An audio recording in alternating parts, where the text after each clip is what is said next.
This screencast covers options for browsing the Early English Books Online Text Creation Partnership, or EEBO-TCP. EEBO-TCP is a resource that is hosted by the University of Michigan Library. To get started, if you haven't already done so, you will want to go to the EEBO-TCP home screen. In order to browse successfully, you need to be aware that the EEBO-TCP project is divided into two phases. Phase 1, which is made up of 25,000 texts and is complete, and Phase 2, which is made up of just under 20,000 texts and is still growing. Unfortunately, you can't browse both phases at once, so in order to get a full set of results, you will need to browse twice, once in each phase. Both Phase 1 and Phase 2 are set up identically, so for the purposes of this demo, I will now open Phase 1 for browsing. Browsing is very simple. You can choose to list every item in the collection alphabetically by author, title, or subject. Information about the title and author come directly from the book, while the subjects have been applied by modern-day catalogers. Because there are so many works, they're grouped alphabetically by the first and second letter of either the author's name, the title, or the subject that you are searching for. You will need to click through these sublevels to get to the full view of available texts.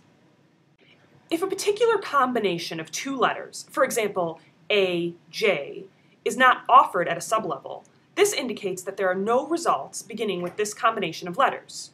You should also be aware that if a title begins with common words such as a, the, or of, the text will be in alphabetical order starting with the second word in its title.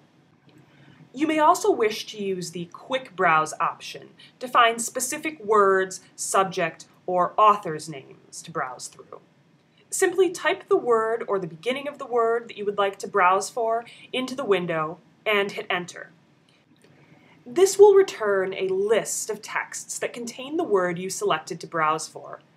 This word will also appear next to the alphabetically ordered sublevel that it would be found in.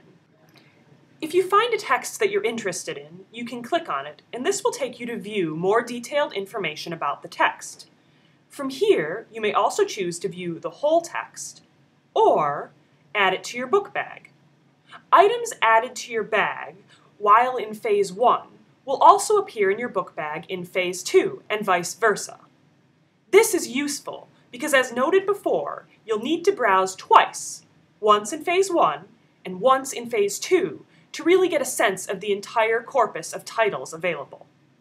And remember, if you get stuck or have any questions, you can always check the Help section of this website to see if you can find the answer there, or contact the EEBO-TCP team by returning to the EEBO-TCP home screen and clicking on the UMDL Help button to send us your questions or comments via email.